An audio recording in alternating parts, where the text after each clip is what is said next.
খাজা মুঈনুদ্দিন চিশতি রহমতুল্লাহ আলাইহির কাছে সংবাদ আসলো, আপনার মুরিদ আপনার জন্য জাহাজ ভর্তি খাদ্যদ্রব্য পাঠিয়েছে। তিনি শুনে বললেন আলহামদুলিল্লাহ।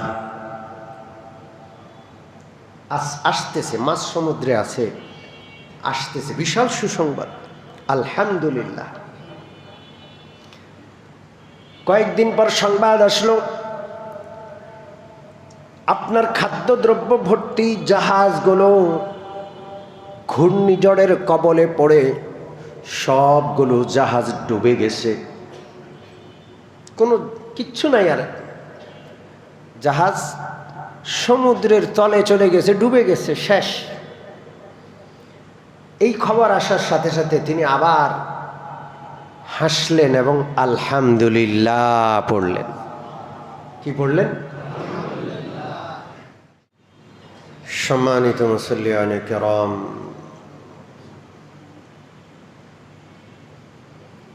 মানব জাতির চিরশত্রু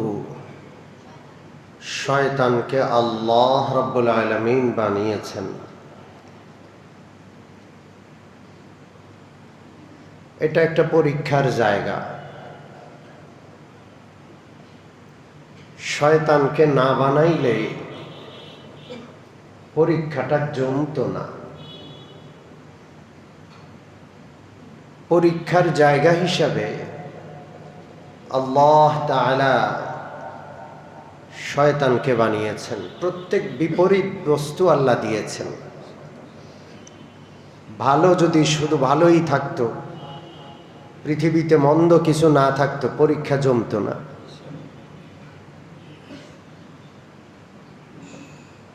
চব্বিশ ঘন্টা যদি দিন থাকতো, রাত না আসতো, তাহলে দিনের কদর বুঝতাম না। যদি খালি আলো থাকতো, আঁধার না থাকতো, আলোর কদর বুঝতাম না। যদি শুধু সুস্থতাই থাকতো, অসুস্থতা পৃথিবীতে না থাকতো, তাহলে সুস্থতার কদর আমরা বুঝতাম না। প্রত্যেকটা জিনিসকে আল্লাহ জোর করে বানিয়েছে। ওয়া মিন কুল্লি শাইইন খালাকনা যাওজাইনি লাআল্লাকুম তাযাক্কারুন। তোমরা যেন নসিহত গ্রহণ করো, এই জন্য আমি প্রত্যেক জিনিসকে জোর জোর করে বানাইছি। মানুষ যেমন জোর, নারী পুরুষ, আল্লাহর কোনো সৃষ্টি নাই যার জোড় নাই, জোড়া নাই। জোড় বা জোড়া নাই একজনের, তিনি কে? কুল হুয়াল্লাহু আহাদ। আল্লাহ এক, একক, বেজোড়, তার কোনো জোড় নাই। আর না হয় প্রতিটা বস্তুর, প্রতিটা সৃষ্টির জোড় আছে। ভালোর বিপরীত যেমন মন্দ, ঠিক তদ্রূপ ভালো কাজের নির্দেশদাতা নবীগণ আল্লাহ, আর খারাপ কাজের নির্দেশদাতা হলো দুষ্ট অভিশপ্ত শয়তান। তো অভিশপ্ত শয়তান আমাদেরকে দিয়ে গুনাহ করায়। আমাদের বাবাকে গুনাহ করিয়েছেন, বাবাও গুনাহ করে ফেলেছে। তাহলে গুনাহ করার বিষয়টা, এটা আদিকাল থেকে আছে। আমরা গুনাহ করলে হতাশ হব না, কারণ আমাদের বাবাও কি করেছেন। তবে কি করতে হবে? সাথে সাথে এটার ঔষধ ব্যবহার করতে হবে। অসুস্থতা হইলে আমরা কি হতাশ হই? ডাক্তারের কাছে যাই, চিকিৎসার ব্যবস্থা করি। গুনাহ হয়ে গেলে গুনাহের প্রতিকারের ব্যবস্থা করতে হবে, যেটা আমাদের বাবা করেছেন। সেটার নাম তাওবা, সেটার নাম ইস্তেগফার। কারণ গুনাহ একটা রোগ, এটা ক্ষতি। গুনাহের অনেক ক্ষতি হয়, যেগুলো আমি আগে আলোচনা করেছি। আজকে দুইটা আলোচনা করব। এক নম্বর, গুনাহের দ্বারা রিজিক হ্রাস পায়, রিজিকের বরকত চলে যায় গুনাহের কারণে। 1000 কোটি টাকার মালিক সে যদি নাফরমান হয়, আল্লাহর নাফরমানি করে, তার 1000 কোটি টাকা দিয়া তার প্রয়োজন পূরণ হবে না। ওর সম্পদ আছে, তারপরও সে অভাবী, অভাব দূর হবে না। এত অভাবী যে সে চোর, চুরি করবে, সে প্রতারক, প্রতারণা করছে। মানে নিচু মানের একটা মানুষের কতটা থাকলে তার চুরি থেকে সে মুক্ত হবে, চুরি করবে না? কত টাকা থাকলে একটা চোর চুরি বাদ দিবে? কত টাকা থাকলে প্রতারক প্রতারণা বাদ দিবে? তার তো 1000 কোটি টাকা আছে। গুনাহের দ্বারা মানুষের রিজিক হ্রাস পায়, নেক কাজ দ্বারা মানুষের রিজিকের মধ্যে বরকত হয়। কোন বান্দা নেক কাজ করে, তার সামান্য রিজিক, এক বেলা খায় আর এক বেলা খায় না, তারপরও তার অভাব নাই, সে হাসি মুখে আর বলে আমার যা আছে অনেক আছে। এরকম মানুষ আছে না নাই? আল্লাহ আল্লাহ।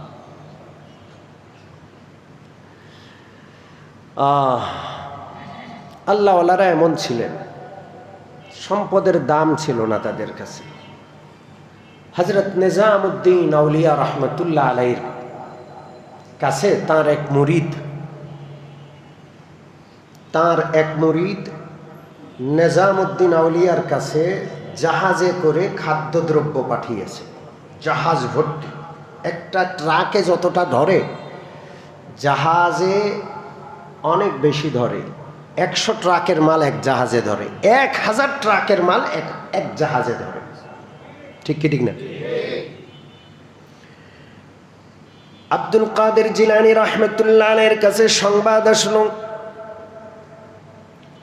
খাজা মুঈনুদ্দিন চিশতি রহমতুল্লাহ আলাইহির কাছে সংবাদ আসলো, আপনার মুরিদ আপনার জন্য জাহাজ ভর্তি খাদ্যদ্রব্য পাঠিয়েছে। তিনি শুনে বললেন আলহামদুলিল্লাহ। আসতেছে, মাছ সমুদ্রে আছে, আসতেছে, বিশাল সুসংবাদ, আলহামদুলিল্লাহ। কয়েকদিন পর সংবাদ আসলো, আপনার খাদ্যদ্রব্য ভর্তি জাহাজগুলো ঘূর্ণিঝড়ের কবলে পড়ে সবগুলো জাহাজ ডুবে গেছে, কোনো কিচ্ছু নাই, আর জাহাজ সমুদ্রের তলে চলে গেছে, ডুবে গেছে, শেষ। এই খবর আসার সাথে সাথে তিনি আবার হাসলেন এবং আলহামদুলিল্লাহ পড়লেন। কি পড়লেন?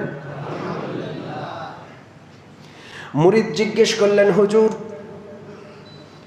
কোন মুসিবত হইলে তো ইন্না লিল্লাহি ওয়া ইন্না ইলাইহি রাজিউন পড়তে হয়, এত বিশাল মুসিবত আর আপনি আলহামদুলিল্লাহ পড়লেন? হযরত খাজা মুঈনুদ্দিন চিশতি রহমতুল্লাহ আলাইহি বললেন, আমি মুসিবতের কারণেও আলহামদুলিল্লাহ পড়ি নাই, সম্পদ আসছে এই জন্য আলহামদুলিল্লাহ পড়ি নাই, আমি দোনো অবস্থায় আলহামদুলিল্লাহ পড়েছি আমার অন্তরের অবস্থার উপর। যখন এত বিশাল জাহাজ ভর্তি সম্পদ আসছে, আমার মনের অবস্থাটা কি? সম্পদের লালসায় আমার মন খুব খুশি কিনা? দেখলাম যে না, লালসা নাই, আসতেছে, আল্লাহ পাঠিয়েছেন। আমার অন্তরের অবস্থা বেশি খুশি না, দুনিয়া পাইয়া বেশি খুশি না। এই অবস্থার উপর আমার আল্লাহর শুকরিয়া আদায় করলাম, আলহামদুলিল্লাহ। আবার যখন খবর আসলো জাহাজ ডুবি হয়েছে, জাহাজ পানির তলে চলে গেছে, অনেক বড় মুসিবত, এত সম্পদ আল্লাহ দিয়েছেন, আল্লাহ আবার নিয়ে গেছেন।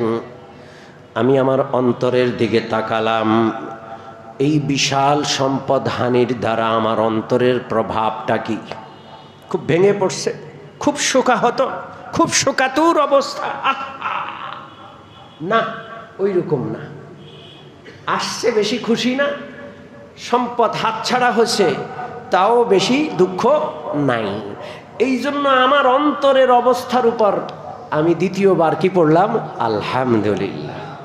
কারণ পবিত্র কোরআনের সূরাতুল হাদীদে আল্লাহ তাআলা আল্লাহর নেক বান্দাদের দুনিয়ার ব্যাপারে কেমন অবস্থা হবে সেটা আল্লাহ তাআলা বলছেন, মা আসাবা মিন মুসিবাতিন ফিল আরদি ওয়ালা ফি আনফুসিকুম ইল্লা ফি কিতাবিম মিন ক্বাবলি আন নাবরাআহা ইন্না যালিকা আলাল্লাহি ইয়াসীর। আল্লাহ রাব্বুল আলামিন বলেন, তোমাদের উপর কোনো মুসিবত জমিনে যদি আসে, সম্পদের উপর মুসিবত হোক, জানের উপর মুসিবত হোক, মালের উপর মুসিবত হোক, এগুলো সব তোমাদের সৃষ্টির হাজার হাজার বছর আগে লিপিবদ্ধ। কোনো কিছু হঠাৎ আসে না, সব আল্লাহর পক্ষ থেকে আগে থেকে নির্ধারিত। ঠিক কি ঠিক না? কেউ মরে গেছে অ্যাক্সিডেন্টে হঠাৎ, সে কি আসলে হঠাৎ মরছে? তার মরণটা এইভাবেই লিখে রেখেছেন কে? আল্লাহ। মিন ক্বাবলি আন নাবরাআহা, এই দুনিয়া সৃষ্টির হাজার হাজার বছর আগে ভাগ্যের লিখন লিখে শেষ করে ফেলেছেন কে? আল্লাহ। আল্লাহ রাব্বুল আলামিন বলেন, আমি তোমাদেরকে এটা এই জন্য বললাম, লিকাইলা তাসাউ আলা মা ফাতাকুম ওয়ালা তাফরাহু বিমা আতাকুম, তোমরা যেন কোনো জিনিস হাতছাড়া হলে বেশি আফসোস না করো। কারণ হাতছাড়া হইছে, হাতছাড়া হবার ছিল 40,000 বছর আগে লিপিবদ্ধ। ওয়ালা তাফরাহু বিমা আতাকুম, কোনো জিনিস হস্তগত হইলে, পাইলে, কোটি টাকা পাইয়া গেছো, লা তাফরাহু, বেশি খুশি হইও না, তুমি এটা পাবা 1000 বছর আগে লেখা ছিল। ঠিক কি ঠিক না? নিয়ে গেছেন, তাও নিয়ে গেছেন কে? দিছেন কে? বেশি খুশি হইও না, বেশি দুঃখ কইরো না। হযরত খাজা মুঈনুদ্দিন বলেন, আমি আমার অন্তরে যাচাই করে দেখলাম, যখন পাইলাম বেশি খুশি হই নাই, যখন হারাইলাম বেশি আফসোস হয় নাই। এই হইল আল্লাহওয়ালাদের অন্তর। যদি গুনাহ করে তাহলে মানুষের রিজিক হ্রাস পায়, কোটি টাকা দিয়েও তার মনের অভাব দূর হয় না।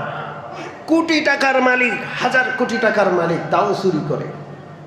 1000 কোটি টাকার মালিক, তাও প্রতারক, বড় কোম্পানি প্রতারক। ঠিক কি ঠিক না? আছে না নাই?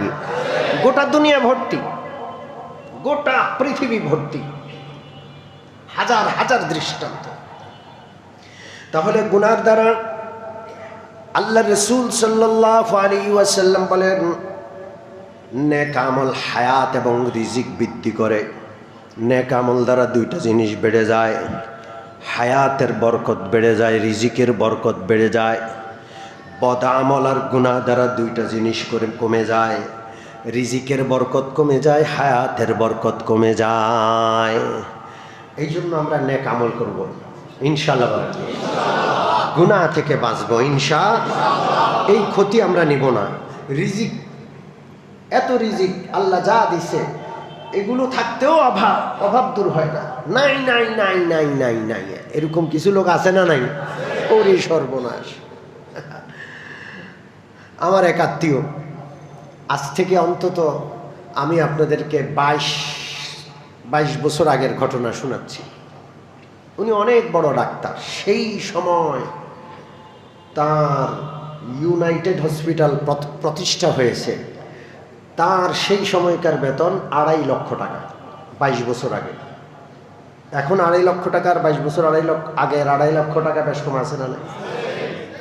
আমি তখন মাত্র কর্মজীবনে নামছি, আমার খুব সামান্য টাকা আয় হইতো।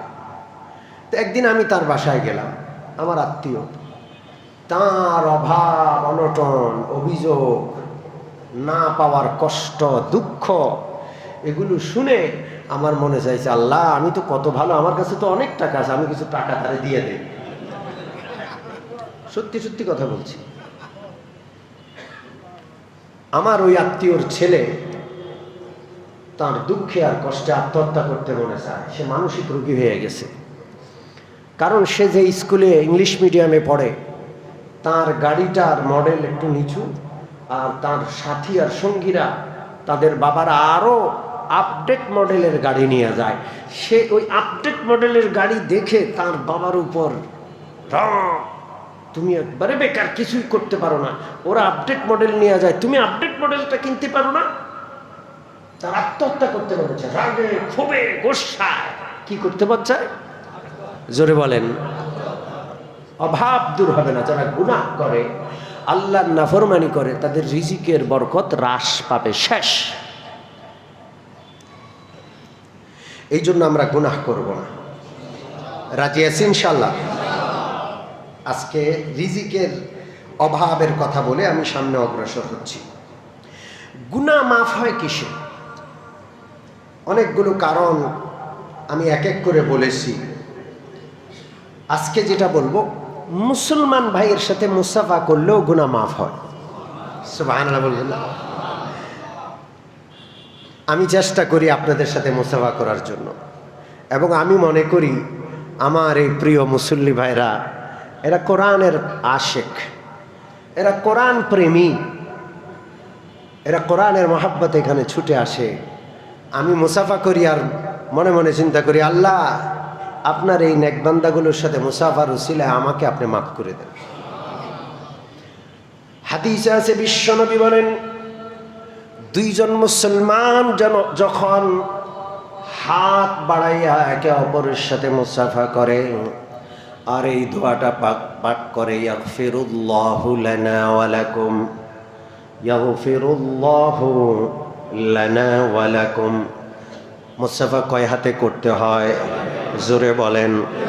বুখারী শরীফে আছে দুই হাতে, অনেকে আছে এক হাতে করে, দুই হাত বাদ দিয়ে এক হাতে করে। ওনারা বলে এক হাতে সুন্নাত, অথচ মুসাফা কয় হাতে সুন্নাত? আমার ভাইয়েরা, আপনারা না বুঝলে আমার কাছ থেকে বুঝে যাবেন। আমি বুখারী শরীফ দেখায় দিব। তাও এই বিষয়গুলো নিয়ে বিতর্ক করেন না। এক হাতে মুসাফা, এগুলো ইংরেজদের কাজ, বিধর্মীদের কাজ। কাদের কাজ? মুসলমান কয় হাতে মুসাফা করবে? দুই হাতে মুসাফা করার মধ্যে নম্রতা আছে না নাই? ভদ্রতা, নম্রতা, নিজেকে বিনয়ী করা, এগুলো সব পাওয়া যায়। আর এক হাতে করলে ওইটা পাওয়া যায় না। কথা কি বুঝে আসছে? তো কোনো মুসলমান অপর মুসলমানের সাথে মুসাফা করলে তার গুনাহগুলো, গাছ যখন শুকায়া যায়, গাছের পাতাগুলো শীতকালে যেমন ঝরে যায়, ওই দুইজন বান্দা মুসাফা করার কারণে দোনোজনের সগীরা গুনাহগুলো ঝরে যায়। এই জন্য মুসাফা করবো ইনশাল্লাহ, মহব্বতের সাথে মুসাফা করব। এই নিয়তে মুসাফা করব যে আমার মুসলমান ভাই, সে আমার চেয়ে ভালো, সে আমার চেয়ে নেক, তার সাথে মুসাফা করলাম আমি কেন? আমার গুনাহ মাফ হওয়ার জন্য। বিনয়ী হইয়া মুসাফা করবো, আমার গুনাহ মাফ হবে। কার গুনাহ? আমি বড় গুনাহগার। এখন সমাজ এমন বিষাক্ত, সব গুনাহগার, আমি সবচেয়ে ভালো। এরকম আছে না নাই? উনি একা একমাত্র সৎ, সব অসৎ। এমনি এমনি করে তাকায়, তাকানোর ভাব কি? এরকম অহংকারী লোক সমাজে আছে না নাই? না, ইসলাম এটা পছন্দ করে না। আমি বিনয়ী হব, আমি মুসাফা করব আমার ভাইয়ের সাথে। কোন নিয়তে? তিনি আমার চেয়ে ভালো, আল্লাহর কাছে আমার চেয়েও তার মর্যাদা বেশি, তিনি প্রিয়। আমার গুনাহ মাফ হওয়ার জন্য আমি আগ বেড়ে তার সাথে হাত আগিয়ে কি করব? মুসাফা করব। রাজি আছি ইনশাল্লাহ? তাহলে গুনাহ মাফ হয় কিসের মাধ্যমে? জোরে বলেন। দুজন পৃথক হওয়ার আগে আগে আল্লাহ তাআলা উভয়কে মাফ করে দেন। মুসনাদে আহমদ নামক কিতাবে আছে। গুনাহ মাফ হয় কান্নার মাধ্যমে। গুনাহের কথা স্মরণ করে বান্দা যদি চোখের পানি ছেড়ে দেয়, দুইটা হাত তুলে বান্দা কাঁদে, আল্লাহ আমি বড় গুনাহগার, আপনি ক্ষমা না করলে আমার উপায় নাই। আল্লাহ গো, আপনি আমার গুনাহগুলো ঢেকে রেখেছেন, এই জন্য আমি সমাজে চলতে পারি। আমার ভিতরে এত এত কঠিন গুনাহ আছে, ওই গুনাহগুলোর মধ্যে কোনো একটা গুনাহ যদি সমাজে সবার সামনে ফাঁস হয়ে যায়, আল্লাহর কসম কেউ আমাকে সম্মান করবে না, সবাই সমাজ থেকে বের করে দিবে। ঠিক কি ঠিক না? এমন গুনাহ আছে না নাই? এই কথাগুলো স্মরণ করে আল্লাহর কাছে চোখের পানি ফেলবেন। চোখের পানি চোখ থেকে বের হয়ে নাকের আগায় আসার পূর্বেই আল্লাহ জীবনের গুনাহ মাফ করে দেন। বান্দার চোখের পানি আল্লাহ কখনো বৃথা যেতে দেন না। আল্লাহ আল্লাহ আল্লাহ রাসূল বলেন, ওই ব্যক্তির জন্য সুসংবাদ যে জিহ্বাকে সংযত রাখে, কথা কম বলে। জিহ্বাকে সংযত রাখার অর্থ কি? জোরে বলেন। কথা কম বলা, মন্তব্য কম করা, সব বিষয়ে মন্তব্য করে, অমুক খারাপ, ওই দল খারাপ, এই লোক খারাপ, মানে সব সে জানে, সবার ব্যাপারে খালি মন্তব্য। না, আমার কথা কম হবে, আমি জিহ্বা সঞ্চালন কম করব ইনশাআল্লাহ, মন্তব্য কম করব ইনশাআল্লাহ। আমার মন্তব্য আমাকে নিয়ে, আমি খারাপ মানুষ, আমি এই গুনাহ করছি, আমি আল্লাহর কাছে ক্ষমা না পাই, আমার উপায় নাই, আমার কি হবে, আমার মাথার ভিতরে শুধু আমার ব্যাপারে মন্তব্য থাকবে, আরেকজনের ব্যাপারে উমুক উমুক উমুক মন্তব্য করতে করতে, সবাই ব্যাপারে মন্তব্য করতে করতে নিজের কথা ভাবার সময় নাই। এরকম আছে না নাই? বিশ্বনবী রাহমাতুল লিল আলামিন বলেন, তাদের জন্য সুসংবাদ যারা জিহ্বাকে সংযত রাখে, অবসর ঘরে অবস্থান করে। অবসরটা কোথায় কাটায়? জোরে বলেন কোথায়? আমরা অনেকে ঘরে টিকি না। ঘরে টিকতে অবসর বাজারে, দোকানে। সন্ধ্যা মানে পুরান ঢাকার সবাই এখন দোকানে দোকানে, চার দোকানে, আছে না নাই? আমার অবসর কোথায় কাটবে? ঘরে। ঘরে কে আছে? আমার স্ত্রী আছে। ঘরে কে আছে? আমার সন্তান আছে। আছে কিনা নাই? একজন বাবা যদি ঘরে সময় দেয়, তো সন্তানরা বাবার কাছ থেকে অনেক কিছু শিখবে। ঠিক কি ঠিক না? বাবা যখন সন্তানের সামনে থাকে, বাবা তখন দায়িত্বশীল থাকে। কথা ঠিক কি ঠিক না? চিন্তা করে, আমি আকাম কুকাম করলে আমার পোলাও তো শিখবো, আমিও আকাম কুকাম করতে পারবো না। ঘরে থাকলে সে সিধা থাকে, বিবির সামনে থাকে। ঠিক কি ঠিক না? ঘরের বাহিরে হইলে চোখের হেফাজত নাই, জবানের হেফাজত নাই। এমনকি অনেক বাবা আছে নেশা পর্যন্ত করে কি করে না? ঘরের ভিতরে থাকলে সে সচেতন, গুনাহ থেকে বেঁচে থাকে। ঘরটা আমাদের জন্য, আল্লাহর ঘর মসজিদের পর নিজের ঘরটা হলো গুনাহ থেকে বাঁচার জন্য একটা বিশাল জায়গা। এই জন্য বিশ্বনবী বলেন, ওই ব্যক্তির জন্য সুসংবাদ যে জবানকে সংযত রাখে, অবসর সময় ঘরে কাটায়। অবসর সময় কোথায় কাটায়? আর মাগফিরাতের সুসংবাদ ওই ব্যক্তির জন্য যে নিজের গুনাহের কথা স্মরণ করে কাঁদে। গুনাহের কথা স্মরণ করে একা একা বসে বসে চোখের পানি ফেলবো। আল্লাহ গো, আপনি আমাকে মাফ করে দেন, আমি লজ্জিত, আমি গুনাহ করেছি, যদি শাস্তি দেন কেমনে সইব গো আল্লাহ। আল্লাহ কেমনে সইব শাস্তি? জাহান্নামের আগুনে কেমনে জ্বলবো? আল্লাহ কবরের অন্ধকারে কেমনে থাকবো? মনে করবো তো ইনশাআল্লাহ। জোরে বলেন, স্মরণ করব। তাহলে গুনাহের জন্য কানলে গুনাহ মাফ হয়। গুনাহের জন্য কানলে কি হয়? আজকে দুইটা গুনাহ মাফের দুইটা কারণ বললাম। এক নম্বর কারণ কি বললাম? মুসাফা, মুসলমান ভাইয়ের সাথে মুসাফা করলে গুনাহ মাফ হয়। দুই নম্বর বললাম গুনাহের জন্য কান্না করা। কানবো ইনশাআল্লাহ প্রতিদিন অন্তত একবার। আমি আর আমার আল্লাহ একা বসবো, কেউ কারোর সাথে বলার দরকার নেই। আপনার গুনাহের কথা আপনার মানুষের কাছে বলার দরকার নেই। আমার গুনাহের কথা একমাত্র কাকে বলবো? এই গুনাহ নিয়ে আমার মুআমালা, আমার হিসাব কিতাব কার সাথে? জোরে বলেন। এই জন্য আল্লাহকে বলবো, কানবো। আপনার চোখের পানি পড়তে দেরি, আপনার গুনাহ আল্লাহ মাফ করতে দেরি হবে না। প্রতিদিন একটা বার অন্তত কানবো, একটা বার আগে থেকে প্রস্তুতি নিয়ে বসবো যে আমি এখন কাঁদবো, আমি এখন 5 মিনিট দোয়া করবো ঘড়ি ধরে। দেখবেন সাধারণত শয়তান দোয়া করতে দেয় না আমাদের।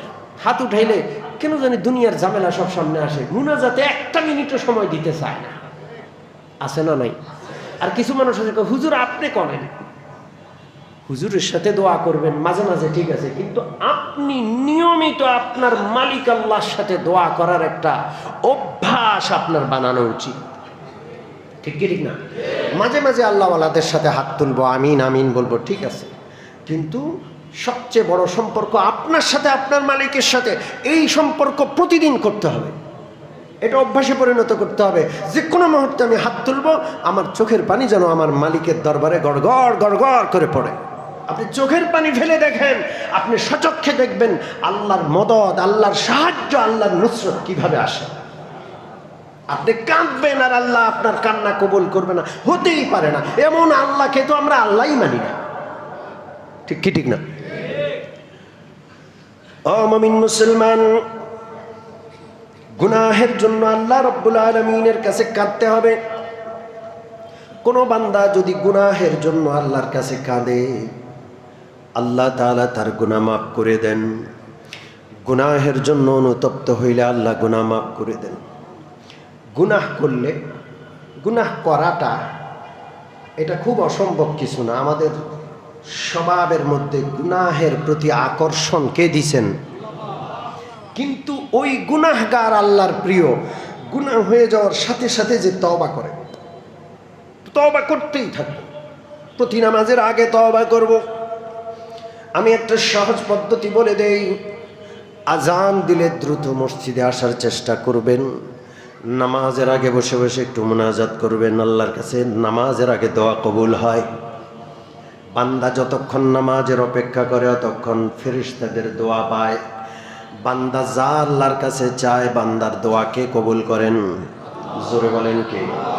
আপনি যদি আগে আগে নামাজে আসেন, ইনশাআল্লাহ আপনি কিছু দোয়া করার তৌফিক পেয়ে যাবেন।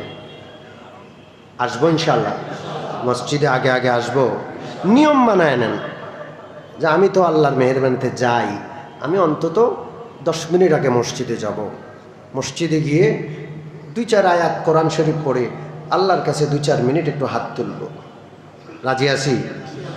নামাজের পরে একটু হাত তুলবেন। রাজি আছি ইনশাআল্লাহ? সাহাবাদের একটা ঘটনা শোনাবো মনে করছি, কিন্তু লম্বা সময় দরকার, আজকে সম্ভবত আর কঠিন হয়ে যাবে। সাহাবীরা গুনাহ হয়ে গেলে তওবার জন্য কেমন করে অস্থির হতেন। সাহাবীরা আমাদের জন্য আকাশের নক্ষত্রের মতো। কিসের মতো? আসমানের তারার মতো। আমার নবীর 1.25 লক্ষ সাহাবী ছিল, এক একজন সাহাবী যেন আকাশের তারা। আল্লাহ আকবার। গুনাহ হয়ে গেলে বান্দার শান্তি লাগবে না যতক্ষণ না পর্যন্ত গুনাহ ক্ষমা না করায়। বান্দা অস্থির হয়ে যাবে, বান্দার মধ্যে অস্থিরতা কাজ করবে। এটা হলো আল্লাহর রাসূলের সাহাবীদের থেকে আমাদের শিক্ষা। শিখবো ইনশাআল্লাহ? জোরে বলেন। বান্দার গুনাহ হতেই পারে, কিন্তু গুনাহ হইলে যেই পর্যন্ত কেঁদে কেটে গুনাহ ক্ষমা না করাইব, ওই পর্যন্ত শান্তিই লাগবে না, অশান্তিতে থাকবে। এটাই হলো বান্দা। বিশ্বনবী রাহমাতুল লিল আলামিন বলেন, তোমার ঈমান আছে কিনা তুমি একটু পরীক্ষা করো। সাহাবী বললেন, হুজুর ঈমান আছে কিনা কেমনে পরীক্ষা করব? কয়, ইজা সাআতকা সাইয়্যাতুকা ওয়া সাররাতকা হাসানাতুকা ফা আনতা মুমিনুন। নবীজি বলেন, তুমি কোনো গুনাহ করে ফেললে যদি তোমার মন খারাপ হয়, অস্থিরতা লাগে, ভাল লাগে না, কেন আজকে এই অন্যায়টা হয়ে গেছে, আহা কেন আমি করলাম, অস্থির, অন্যায়টা কেন হয়ে গেল, আরে আমি খারাপ কাজটা করতে পারলাম। এই অস্থিরতা, গুনাহ করলে যদি তোমার ভিতরে অনুতপ্ততা, অস্থিরতা জন্ম নেয়, ওয়াসাররাতকা হাসানাতুকা, নামাজ পড়ছেন, জিকির করছেন, আল্লাহর কাছে দোয়া করছেন, কোনো সৎ কাজ করেছেন, তাবলীগে গেছেন, গাস্ত করেছেন, বয়ান শুনেছেন, মনটা খুশি, আজকে ভাল লাগতেছে, ফুরফুরে মেজাজ, তাফসিরে গেছি, হুজুরের সাথে মোনাজাত করে 2 ফোঁটা চোখের পানি ফেলে কাঁদছি, খুব ভালো লাগতেছে। তাহলে আল্লাহর রসুল বললেন, যখন তোমার কোনো গুনাহের কাজ করার দ্বারা অস্থিরতা, লজ্জা ভাব সৃষ্টি হয়, কোনো নেক কাজ করার দ্বারা তোমার ভালো লাগে, তাহলে তুমি মুমিন। এর উল্টা হয় না। কোনো ব্যক্তি খারাপ কাজ করলে ভাল লাগে, মাস্তানি করলে ভাল লাগে, কারো উপর জুলুম করতে পারলে সেই তৃপ্তি পায়, জাইজগাঁও মুখরে বানায় আসছে, আছে না না এরকম?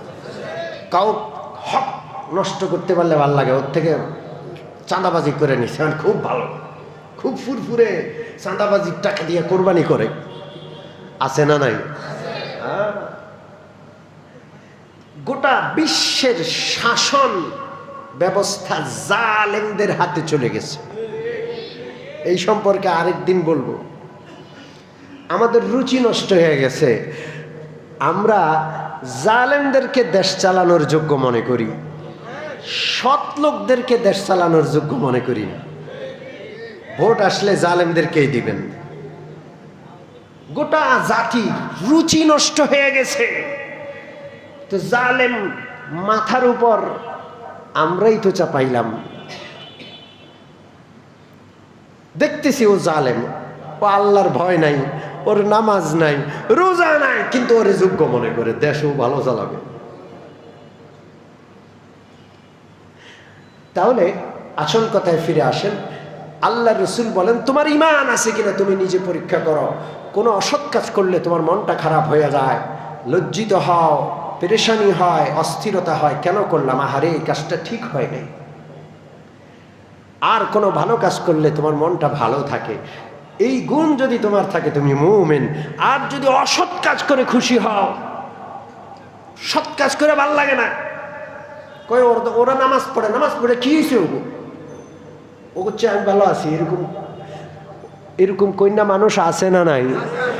মুসলমান নামাজ পড়ে কি করছে? পৃথিবীতে তো খ্রিস্টানরাই রাজত্ব চালায়, ওরা বেঈমান, ওরাই তো ভালো। এরকম কুফুরি কথা কওয়ার মানুষ আছে না নাই? বহু আছে। তার কাছে ভালো কাজ করে ভালো লাগে না, খারাপ কাজ করে ভালো লাগে, ওর ঈমান নাই। আছে ঈমান? আসুন আমরা গুনাহ করব না ইনশাআল্লাহ। আমরা সাহাবীদের আদর্শ অনুসরণ করব ইনশাআল্লাহ। সাহাবীদের ঘটনা আসবে, কোনো গুনাহ হয়ে গেলে সাহাবীরা কি রকমের অস্থির হইতেন, কি রকমের অস্থির হইতেন, একটু ক্ষমা পাওয়ার জন্য সাহাবীরা কি না করেছেন, আসবে ইনশাআল্লাহ। আমরা আমাদের কোনো গুনাহ রাখবো না, গুনাহের বিরুদ্ধে যুদ্ধ চলবে ইনশাআল্লাহ। গুনাহ করব না, যদি হয়ে যায় তওবা করব, যদি হয়ে যায় কোনো কারণে অনুতপ্ত হব, লজ্জিত হব, তওবা করব ইনশাআল্লাহ। আল্লাহ যেন আমাদের কবুল করেন, আমিন। ওয়া আখিরু দাওয়ানা আনিল হামদুলিল্লাহি রাব্বিল আলামিন ওয়া সাল্লাল্লাহু তাআলা আলা খাইরি খালকিহি মুহাম্মাদিন ওয়া আলিহি ওয়া আসহাবিহি।